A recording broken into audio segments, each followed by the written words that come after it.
Another day, another basketball stories na naman ang pagkukwentuhan natin.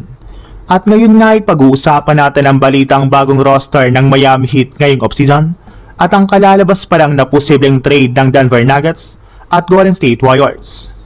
Mas lalo pa nga pong naging exciting ang Miami Heat matapos nilang idagdag ang 4-time NBA champion na si Klay Thompson.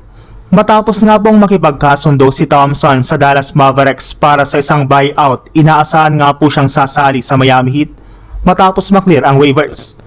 At ngayon narito ang updated roster ng Miami. Para sa point guard, nandyan sina Davion Mitchell at Drew Smith.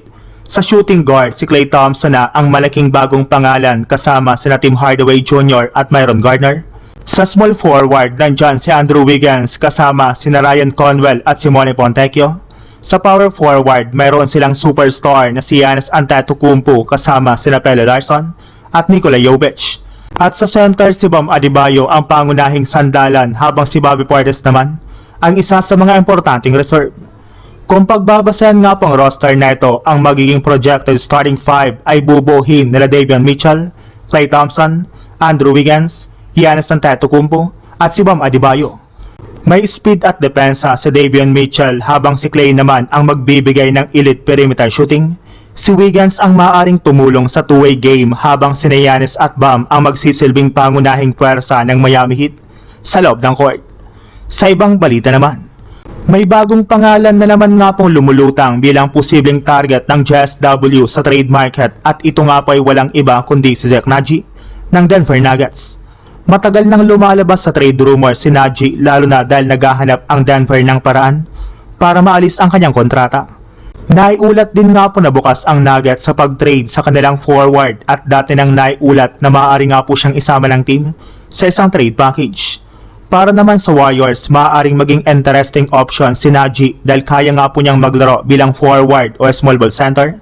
Maaari siyang magbigay ng dagdag na size, rebounding at depensa sa kanilang frontcourt.